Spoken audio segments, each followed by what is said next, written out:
boy cunts. Billy Butcher again for another week of the boys unsolicited. Wait, that didn't sound right. We gotta work on that name. Might get bollocks by the local constables with that name like that. Anyway, got me London Pride Ale. Finally got a proper desk and a chair since Lamplighter burned me house down. With me as always are me mates, Martin Cooke and Zack Miller. And with that, I'll take my leave. Just kidding. That was called acting. Wow, It was me all amazing. along. What an incredible scene. How the hell you doing, Martin? I'm doing all right. Yeah, spring's basically here and up here in the Great White North, not so white anymore. It's really rainy, but the weather's been pretty nice lately, so things are looking up. All right, so tonight we'll be talking about episode 3 of season 5 of The Boys, entitled Every One of You Sons of Bitches. So I'll do a quick recap and then we can get into the episode proper. So we start off with a firefight in Russia. Ryan's gone rogue. Soldier Boy's not only totally fine, he's in the seven, and Vought's totally rehabilitated his image overnight, as they're really good at it.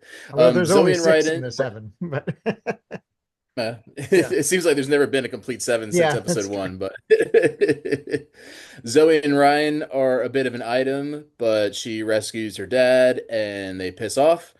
Gus Fring, Stan Edgar's, he's hunkered down in a bunker waiting for the world to end, which is billionaires are wont to do. Sister Sage introduces the final MacGuffin of the show, it seems like, a version of Compound V that could make Homelander immortal and therefore fuck over mankind and therefore the world. Homelander has a super fucked up vision. More on that later. Ryan gets a Harry Potter type quest assigned to him by Butcher, who is definitely the anti-Dumbledore.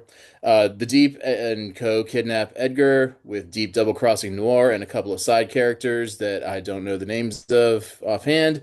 Homelander beats the shit out of Ryan, and the race is on to find Compound V1. Yeah, that's about So, it. what are your thoughts on this latest episode? Overall, I didn't like it as much as the first two, I have to say. I thought it was a bit uneven. There was definitely some things I liked about it. And just for those who didn't watch Gen V, there were a couple of Gen V things in there. So first of all, like Stan Edgar's fancy ass bunker that we actually saw in season 2 of Gen V.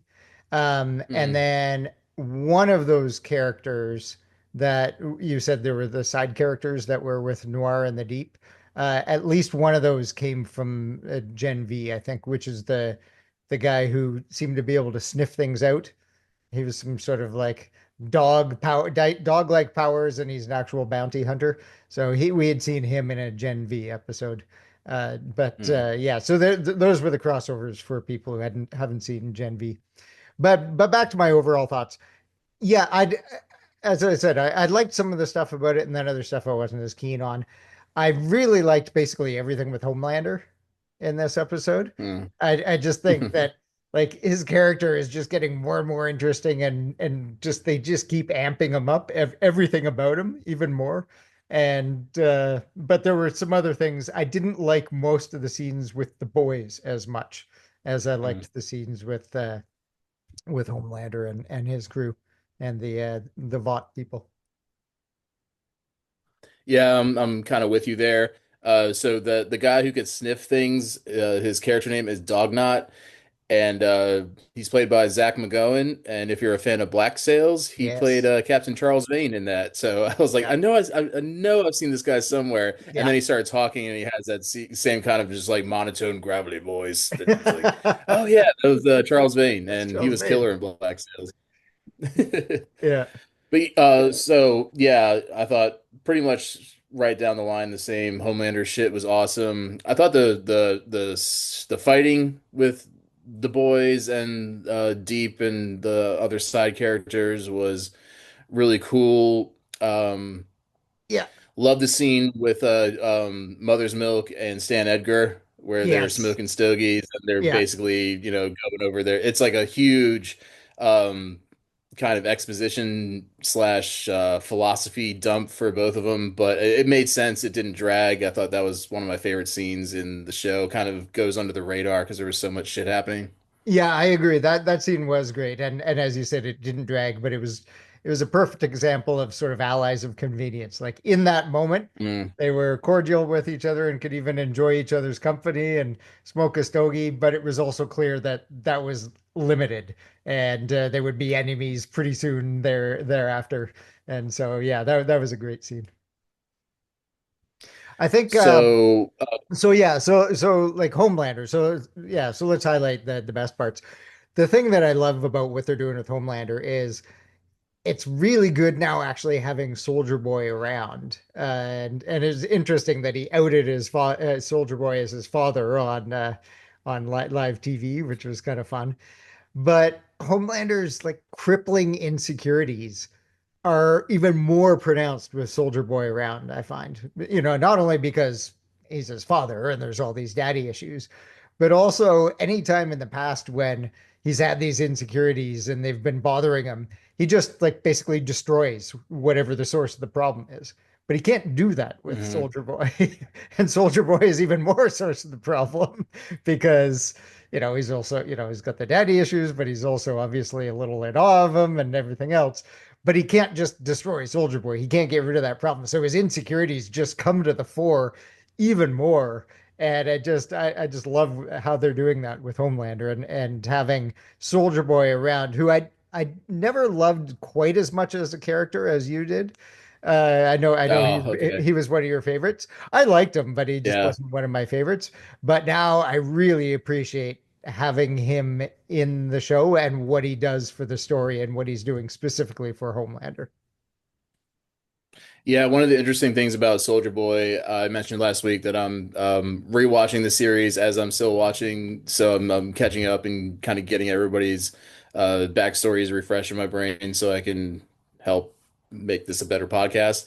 But um, but yeah, Soldier Boy has this really great monologue in the pretty sure it was season three when he's talking to Butcher, and he talks about his father and how Soldier Boy was never good enough, and even when he became this super soldier, his dad said, "Oh, you took the easy way out. You cheated. A Right. real man wouldn't have taken Compound V and become this super soldier." So it's great how on the surface all these characters look like just obviously comic book characters because they are, and just cartoonish caricatures, but they're all really justified. Maybe not okay, not justified. I wouldn't say Homelander's actions are justified, but they're coming from a real place, Yeah.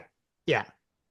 Yeah, and I think and you can that's see. when the show is at its best, that's what it does. It kind of humanizes these superpowered people and makes sense why they would act in certain ways because of their human elements, right? And that, in Mhm. most superhero shows or movies or whatever, it's always either like really good or really bad, and it's just that's how they fell out, they just fell out really good or they fell out really bad. Here, what this show usually does so well when it's at its best is it shows how they got to these things and nobody's really 100% good or bad, although Homelander is pretty bad, but they, as you say, you sort of understand at least why he's doing some of the things that he's doing.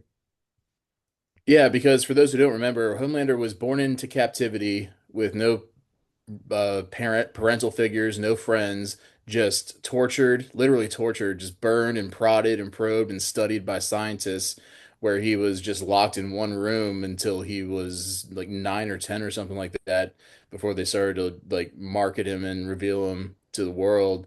And of course, he's going to be a fucking psychopath. That's how Yeah, psychopaths are made, from, generational trauma and the cyclical. I mean, that's real world shit. yeah. And so he's not just this supervillain. He's a product of his upbringing, and while he does take it to the extreme, that's one of the more interesting things about this universe is that these characters are able to have these human emotions and go to the logical extreme if they had these kind of powers. Yeah, and that's why what they did in last season with Ryan was interesting because it's like, okay, so now what does the next generation do? And we hadn't seen Ryan in Mm, the first two episodes of this season, but we, as you mentioned, we saw him again in this season. And he had Homelander fucked up as his father who had raped his mom. And then on the other hand, this, incredible loving mother, but then she died early. And so which way is he gonna fall? And it seems like he's going dark in a few moments, but then in other moments he's still kind of on the edge, and we're still not quite sure. Ryan's still an unfinished product, basically, in terms of his development, which is great. So I love what they're doing with his character. I will say the scene between him and Zoe, I didn't think the acting was great. I mean, it's always a little questionable with young actors, but that scene was kind of painful when it's just the two of them when Ryan shows up and but that's just a little aside. They're young actors, but yeah, that scene just really kind of grated on me because the acting just really made the scene very much seem like it was two young actors rather than a scene in the mm. show. Okay, to address your first point, yeah, and let's not forget that Ryan did kill that loving mother accidentally, albeit, but he did, and that's gonna Yeah. fuck up a teenager if you do have godlike superpowers. Yeah, and then Um, and then also last season, his sort of surrogate mother, his second right, motherly figure, he also killed her. So yeah, not yeah, great. yeah. So, yeah, I think we both agreed on the at the outset that this whole thing is going to turn on Ryan and which way he decides to go in the end.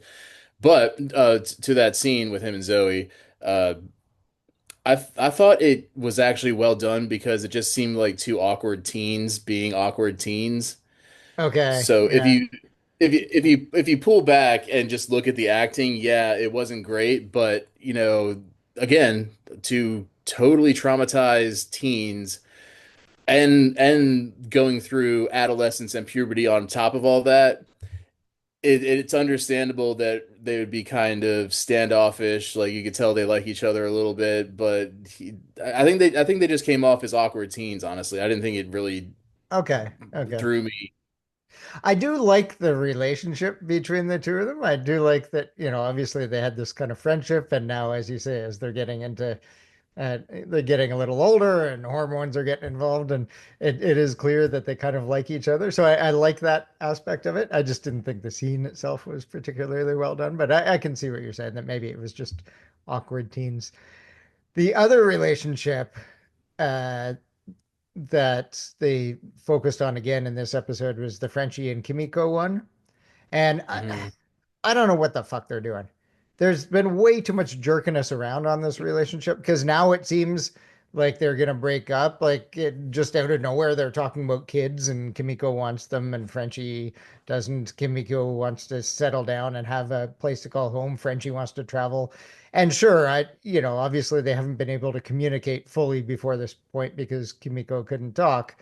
But I just don't, there's just no, it's just like all over the place with this relationship. And so I didn't Mhm. love where they were going with that in this scene because it seems like they are going to basically end them by the time this series ends as a couple. Yeah, you're totally right. They have just been jerking us around with this from day one, really. We started out with Frenchie kind of sheltering her. Of course, Butcher just wants to kill all soups, but Frenchie sees how she was brought up, another totally traumatized Yeah. character in the show. And just calling her Moncour and kind of bringing her into the human world and showing her all this awesome stuff that there is to live for. And then they have this kind of platonic thing where they're like more than like they think they're like above a relationship, and then Frenchie bangs a black dude for three for season three or two for like 3 episodes. That's never like mentioned or brought up again. And don't Yeah. like, it's fine that he's bi or like whatever, but I mean, to just kind of throw that in there and never bring it up again and never have it mentioned just seems like they were shoehorning some weird Yeah. Just to stuff in delay there. them getting together again. It was just, yeah, just a total like obvious plot device thrown in there that, as you say, didn't go anywhere. And Kimiko is one of my favorite characters, like definitely top three or four. And but Frenchie especially has just lost. Like he started out awesome, and now he's just kind of just vacillating back and forth between he's just saying like catchphrases now, and I think Yeah. he's one of the least developed characters, unfortunately, because he had so much potential. Well, I also don't love what they've done with Kimiko. I mentioned last week my questions with her speaking now and the voice that they've given her. No, and I don't mean like the voice, but like what she says. And in this Hmm. one, that kind of reared its head again because one of the things that was interesting about Kimiko's character is that she was this person who had had a brutal upbringing and been had been just, harsh life her entire life, and also had done absolutely horrible things. Like she was this vicious killer, and it was always about whether or not that was actually her or whether that was stuff that she had kind of been forced to do and had to do. And but at the same time, she also had this sweetness about her that I think because she had had such a brutal life and because she had done such brutal things, she was always attracted to things that were nice and sweet. And so you'd see her Hmm. almost kind of childlike and innocent in terms of the things that she liked. She liked musicals and dancing and singing and that kind of stuff. And that I thought that juxtaposition position was interesting because it's her like fleeing as far away from the brutal stuff that was her life to this idealized form of what life could be. But now they've got her just like getting really into hardcore porn and stuff. And I'm like, what? I don't know where they're going with her character now either. Yeah, yeah, extremely good point. Yeah, and we still have five. No, they're doing 8 episodes, so we still have five to go. So who Mhm. knows? But yeah, I'm not impressed by the that whole relationship or either of those two characters.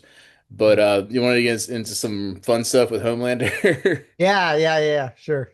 Yeah.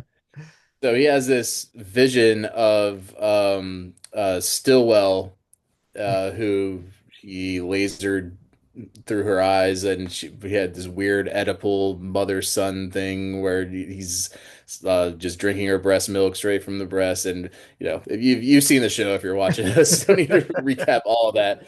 So Stillwell shows back up. Elizabeth Shue still looking good though. In season 5, she comes down as an angel in this And vision and yeah, just basically gives Homelander his really fucked up kind of antichrist version of yeah, he's the chosen one, and he's meant to rule all of humanity. And yeah, yeah, he takes it in full stride. yeah, because he always thought he was better than everyone were. It's the same sort of thing with powerful people. He's, both extremely insecure and extremely arrogant at the same time, and that was always Mhm. Homelander. But now, yeah, he's really got this messiah uh, complex about him that he thinks that he's the, as you say, that he's the chosen one, and the only way to do that is to become immortal. And so that at least works. I mean, that stuff I like how they're tying him and his character stuff into the broader plot stuff. And so you're right, it is kind of a MacGuffin, this VOT or V1 or whatever. P1. Yeah, that they have that they've got to find, and both sides are racing towards it, but it really works as a plot device because Yeah. of all this stuff with Homelander and his character. So yeah, that stuff's all very fun. And yeah, just again, the fucked up stuff about Homelander and his milk that he's constantly drinking, and now not Ashley, um, Firecracker is all upset because he's found another way to get milk, and so that was the thing that she was giving him, and now she kind of feels like she's on the outs. So then she goes and sleeps with Soldier Boy instead. Yeah, and just hilarious scene with Soldier Boy. First of all, as as Firecracker's coming, he yells heavens to Betsy, which is Yeah. just fucking just Yeah, that because is he's just like a pure hundred years boys old, so he's humor. got all these old sayings and stuff. Yeah. And then yeah, they bond over pistols and yeah, they have a very sweet moment. No, he's the anti but yeah, Almost never on this show. Yeah.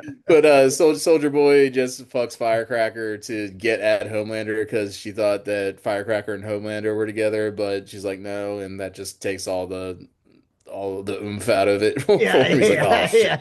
Even he admits it right out. I mean, he's like, "Oh, yeah, most of the reason why I was doing this was just as a fuck you to Homelander." So he's all disappointed. He just tells her this in bed. And Soldier Boy's always calling out like random celebrities from the 50s and 60s. Yeah, that he's slept with And her. this one he calls out the creator of Lamb Chop that he was banging on top of Studio 54. Oh Yeah. man, gotta love it.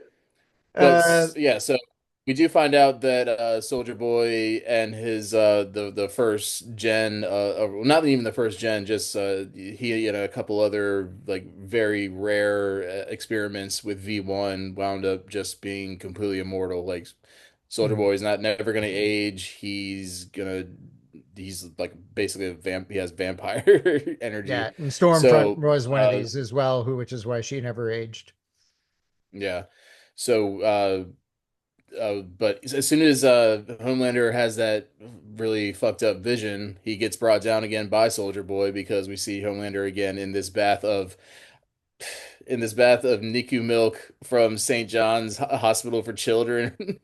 Just God, Yeah, every time messed up. this show just goes lower and lower and lower. It's just so fucked up. Yeah, But then Soldier Boy brings him down because he's like, "Well, you have gray pubes," yeah, and we that Homelander hates any kind of human frailty and he keeps his gray pubes in a jar.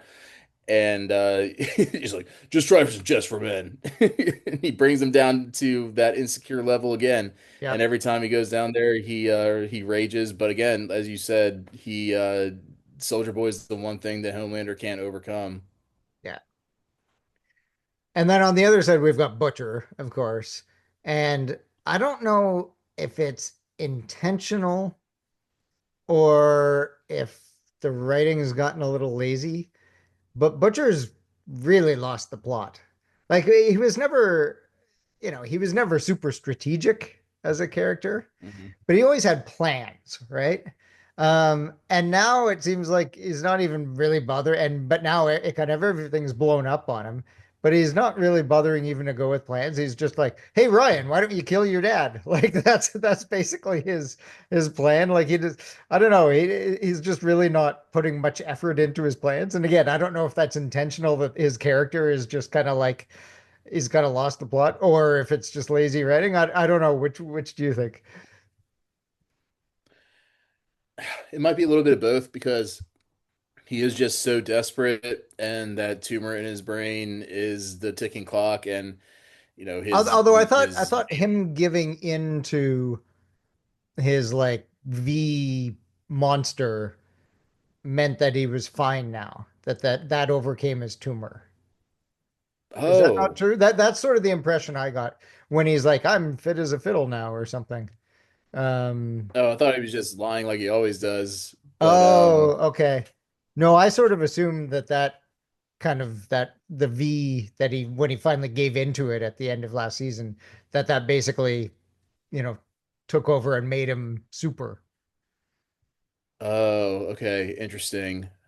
See, I always thought he was, yeah. From that point on, I always thought he was just because he's another one like he's the anti-Homelander, but they do share a lot of common in Yeah, that Butcher would never admit to any kind of weakness or frailty either, you're right. and so I just thought that the tumor was still there, but he was just like shrugging it off because he doesn't want to connect with anybody. But yeah, I'm not totally sure. Yeah, me neither. Yeah. And But you are then right that he doesn't seem to have any kind of plan other than just, kill Homelander, which, to be fair, has been his plan since the very first Yeah. episode. Yeah. But he had But kind he of didn't different he didn't ways that he have. was going to go about doing it. And now it's just, yeah, trying to get Ryan to do it.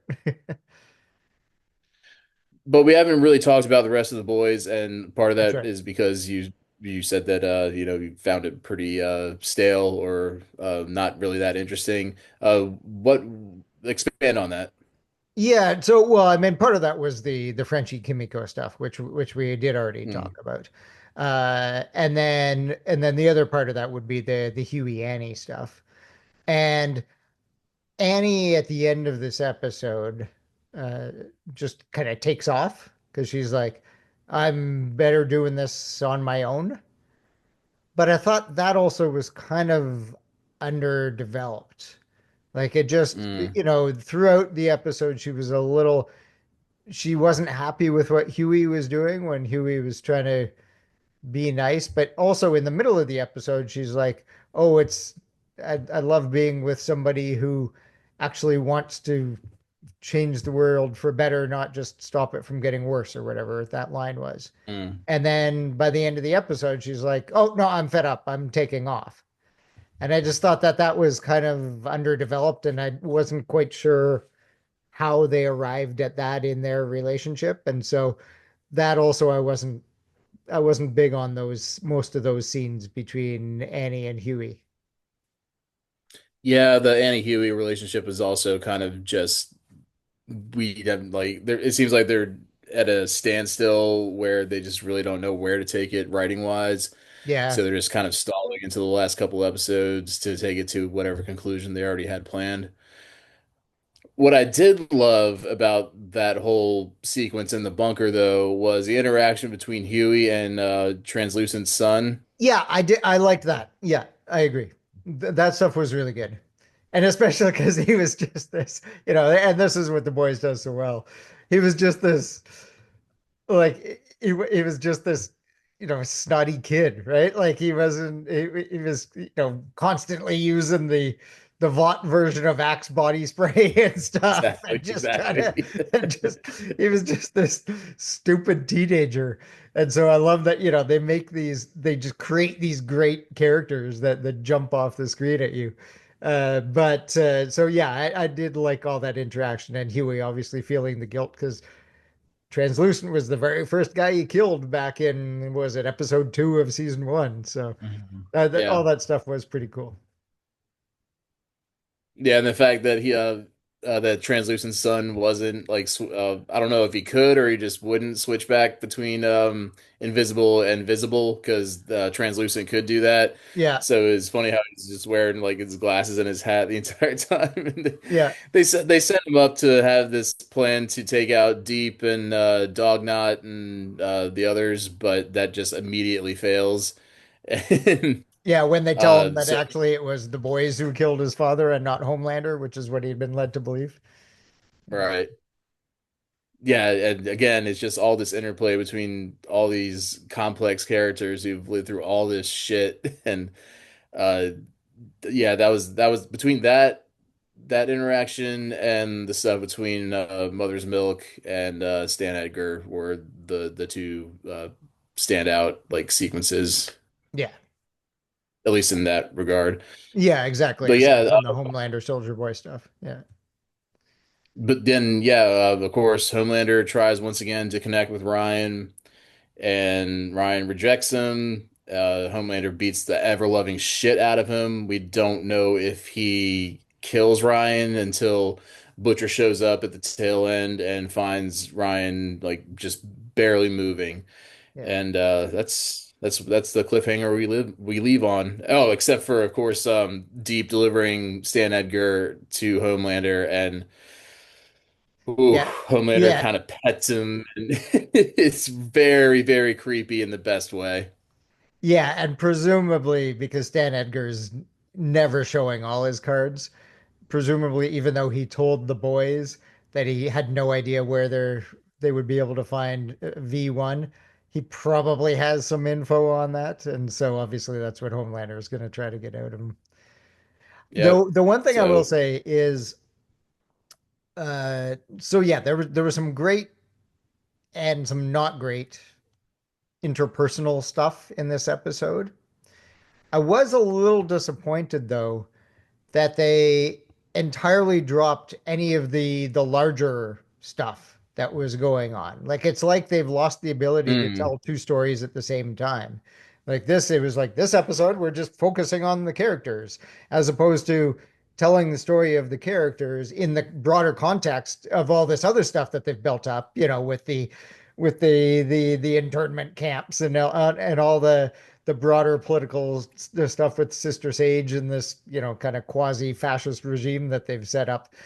And they just kind of totally dropped any of that stuff for this episode. And I was a little disappointed that they couldn't find a way to do both and tell the personal stories still in the context of this other stuff that they've created. But I guess they just chose to focus on the personal stories this episode.